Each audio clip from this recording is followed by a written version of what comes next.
Avant de commencer, abonnez-vous et cliquez sur la cloche de notification pour ne rien rater.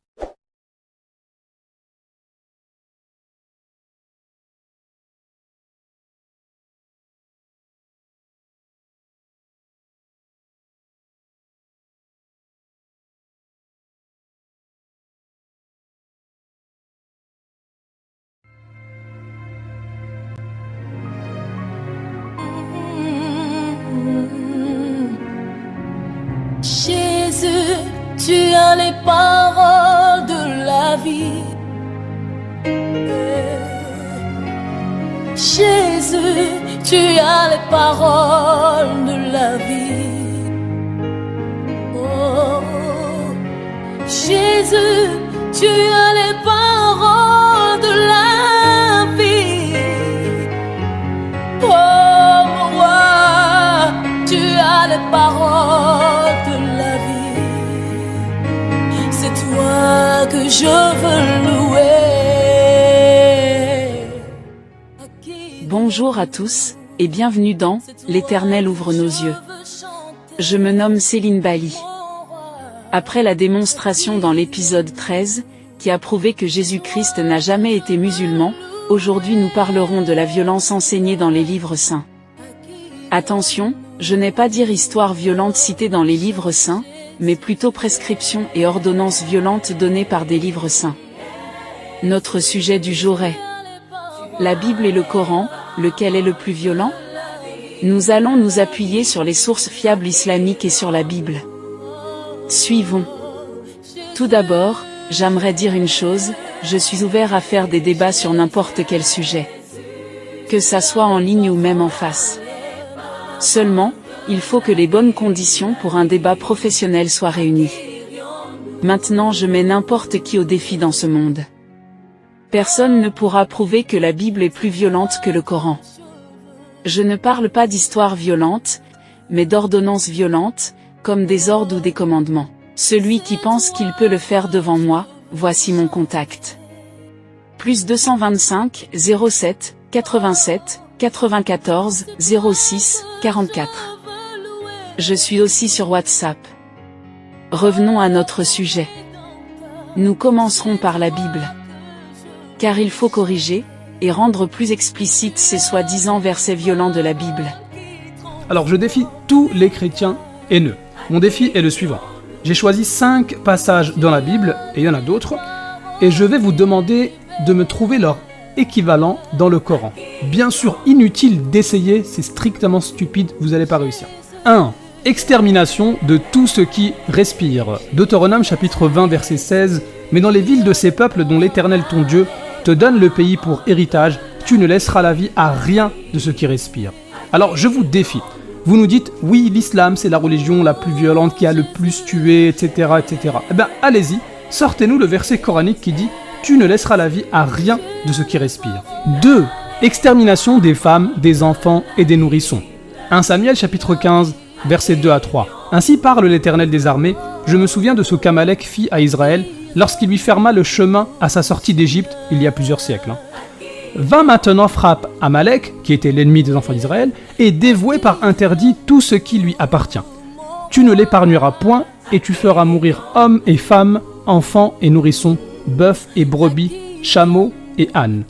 Vous nous dites, oui, l'islam c'est la religion qui opprime la femme, qui opprime les enfants, etc. etc. Eh bien allez-y, sortez-nous le verset coranique qui dit tu feras mourir hommes et femmes, enfants et nourrissons. Alors je vous préviens, le chrétien Galate n'a pas réussi. 3. Attentat suicide. Et oui, vous avez bien entendu, et c'est dans la Bible, fait par Samson, l'un des juges d'Israël, contre ses ennemis les Philistins. Alors, lisons. La maison était remplie d'hommes et de femmes. Tous les princes des Philistins étaient là, et il y avait sur le toit environ 3000 personnes, hommes et femmes. Bon, c'est la deuxième fois qu'on insiste qu'il y avait des femmes, qui regardaient Samson jouer.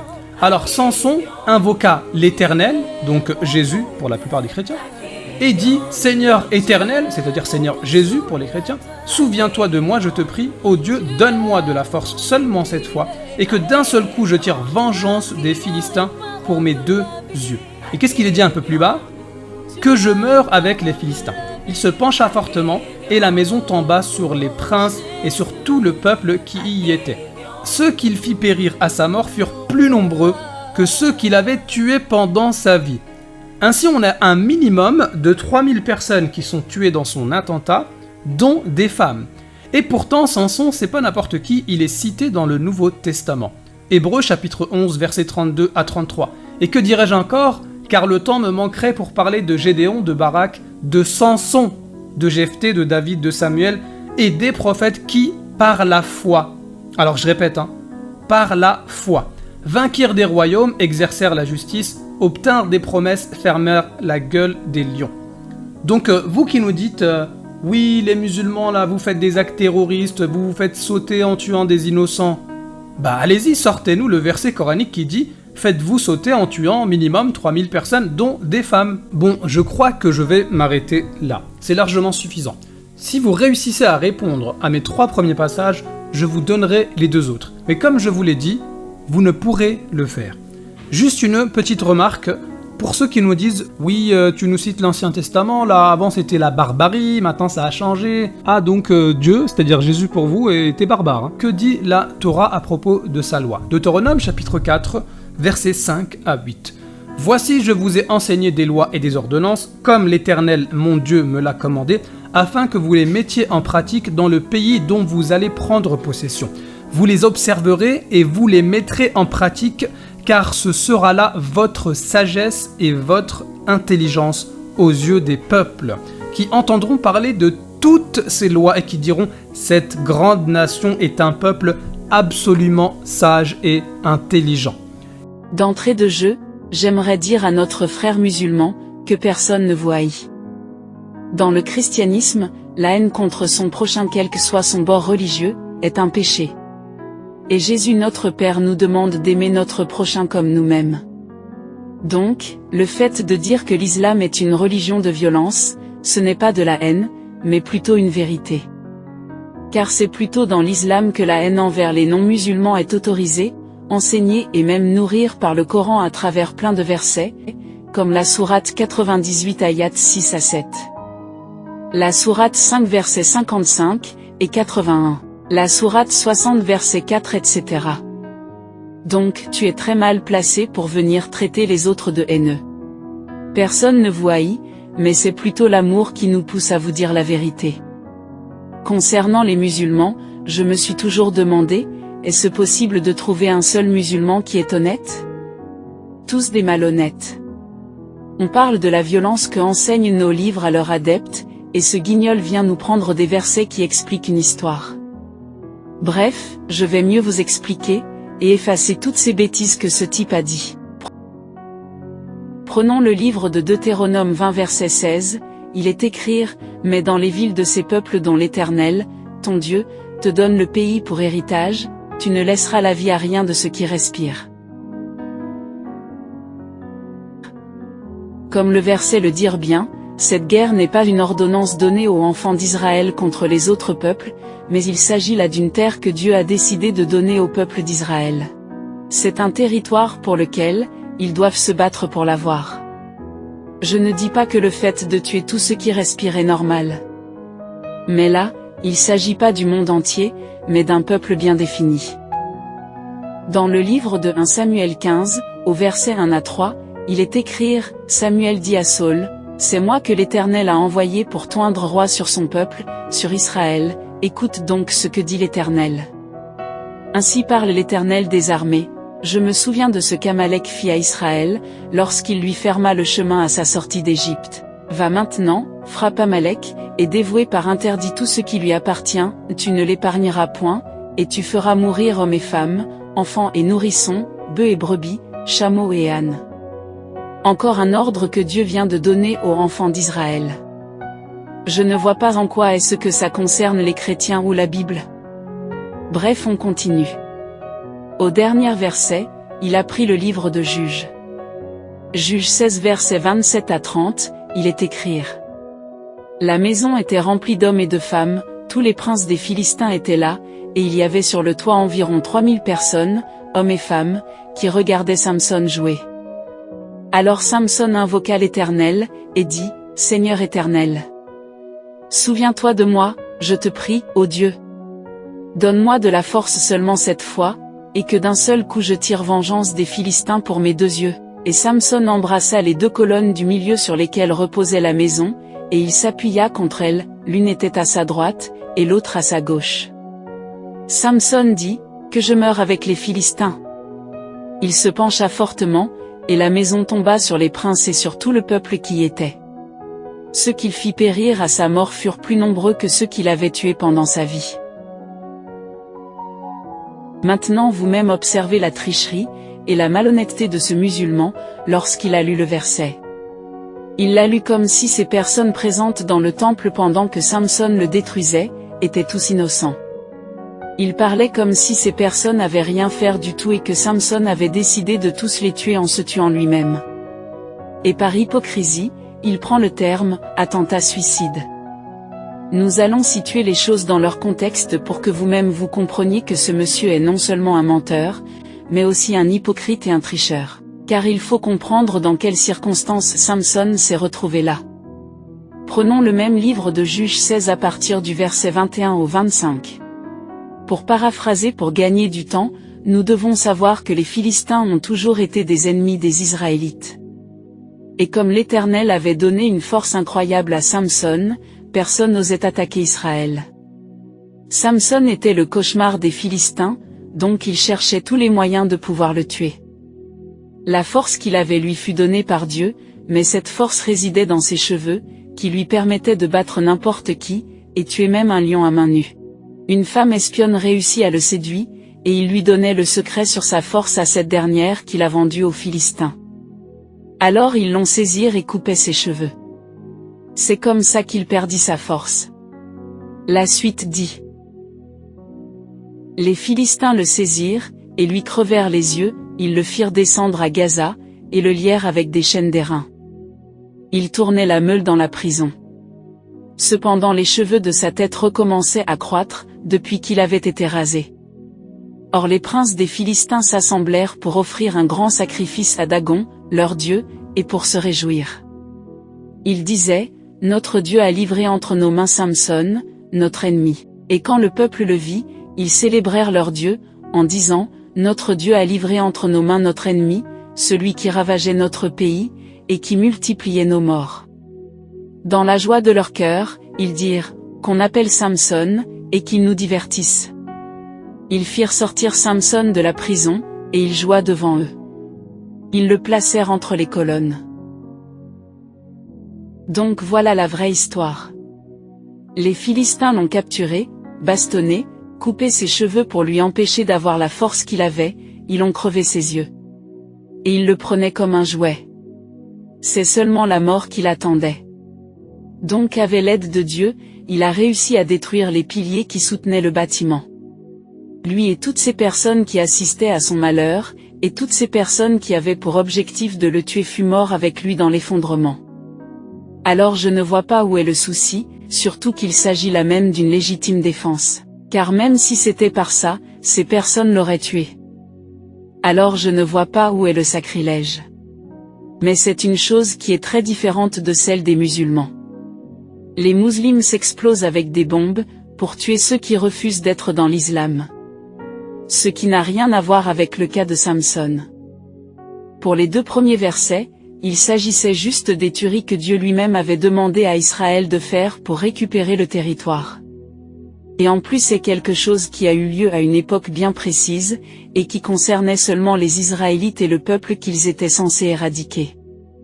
Ce qui ne fait en rien de la Bible un livre violent. Dans tous ces versets, la Bible ne fait que relater des faits qui ont eu lieu dans le passé. Cela ne fait pas de la Bible un livre qui pousse à la violence comme le Coran. Moi je peux relater un fait violent qui a eu lieu lors de la Deuxième Guerre mondiale. Est-ce que ça fait de moi quelqu'un de violent? Non.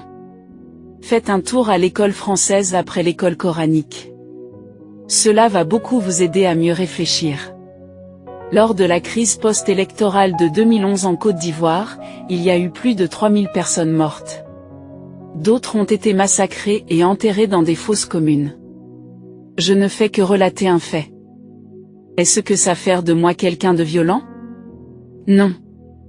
Dans ce cas, arrêtez de traiter la Bible de livre violent. Lorsqu'on parle de livres qui incitent à la haine, on ne parle pas d'histoires violentes citées dans ces livres, mais plutôt d'ordonnances ou prescriptions données par le livre à ses adeptes. D'abord, il faudrait que vous sachiez que les ordonnances et prescriptions de la Torah est une alliance faite entre Dieu et les enfants d'Israël. La nouvelle alliance qui nous concerne, est celle de Dieu faite au monde entier à travers Jésus-Christ, et les prescriptions et ordonnances de la nouvelle alliance se trouvent dans l'Évangile. Et nulle part dans l'Évangile, il est ordonné à un chrétien de tuer un non-chrétien. Donc soyez honnêtes lorsque vous faites vos comparaisons. Au contraire, la Bible enseigne l'amour et le pardon. Le Christ nous demande d'aimer même nos ennemis, or dans l'ancienne alliance, on devait aimer ceux qui nous aiment et haïr ceux qui nous haïssent. Donc vous-même voyez que les ordonnances données aux enfants d'Israël n'ont rien à voir avec celles de la nouvelle alliance. Donc soyez un peu intelligents et arrêtez votre hypocrisie. On entend souvent certains hypocrites dire, l'islam, c'est l'amour. L'islam, c'est la religion de la paix. L'islam, c'est une discipline, et une éducation exemplaire. Lol. C'est ce que prétendent ces adeptes de la taqia. Maintenant je vais vous démontrer de A à Z que le Coran est non seulement un livre qui incite à la haine, et un livre qui pousse aussi à la violence, et même à tuer tous les non-musulmans. Voyons voir. Prenons la sourate 9 verset 5, il est écrit. Après que les mois sacrés expirent, tuez les associateurs où que vous les trouviez. Capturez-les, assiégez-les et guettez-les dans toute embuscade. Si ensuite ils se repentent, accomplissent la salah et acquittent la zakat, alors laissez-leur la voie libre, car Dieu est pardonneur et miséricordieux. Vous voyez ça? On parle du pardon seulement entre musulmans. Mais le Coran demande de tuer les associateurs. Est-ce que ça c'est une histoire? Non, c'est une ordonnance de Allah. Allons au verset suivant. Sourate 9 verset 29, il est écrit. Combattez ceux qui ne croient ni en Dieu ni au jour dernier, qui n'interdisent pas ce que Dieu et son messager ont interdit et qui ne professent pas la religion de la vérité, parmi ceux qui ont reçu le livre, jusqu'à ce qu'ils versent la capitation par leurs propres mains, après s'être humiliés. Voilà ce qu'on appelle verset, et ordonnance violente dans un livre. Car là, c'est pas une histoire qui se relate, mais plutôt le Dieu de l'islam qui demande à travers le Coran de tuer tous ceux qui ne croient pas en Allah. Or dans les histoires citées dans le livre de Deutéronome et de 1 Samuel, ce sont des guerres qui ont eu lieu à une époque bien précise, et sur un peuple bien précis. Ça ne concernait pas le monde, et ceux qui ne croyaient pas en la divinité juive. Cette guerre a non seulement eu un début et une fin. Pourtant les prescriptions de la sourate 9 versets 5 et 29, sont des ordonnances de Allah qui demandent aux musulmans de tuer tous ceux qui se trouvent dans ce monde qui ne croient pas en Allah. Donc imaginez vous-même. Si nous voulons prendre le nombre de personnes tuées dans 1 Samuel, et dans le livre de Deutéronome, pour les comparer à toutes ces personnes qui ont été tuées à cause de la sourate 9 versets 5 et 29 depuis la création de l'islam jusqu'à nos jours, je ne pense pas que, ceux tués dans les versets de la Bible feront le poids. Donc soyez honnêtes et arrêtez de prendre des arguments insensés, comme donner un seul verset dans le Coran, où on parle de extermination. Mais précisez aussi qu'il s'agit d'une extermination sur un seul peuple, et en plus ces versets ne concernent en rien l'Évangile et les chrétiens. De tous les versets de l'Évangile qui contient les prescriptions, aucun verset demande aux chrétiens de tuer un non-croyant ou même quelqu'un. Or dans le Coran, on ne demande pas aux musulmans de tuer un groupe de personnes sur un territoire, mais de tuer toute personne sur cette terre, qui refuse d'accepter Allah et son messager Mohammed. De toutes ces personnes sur cette terre qui ont connu la mort à cause de l'islam depuis sa création jusqu'à nos jours, et ceux qui continueront d'être tués à cause de l'islam, les personnes tuées par les Israélites dans la Torah ne font pas le poids en nombre. Nous avons déjà montré 2 versets du Coran qui incitent à la haine.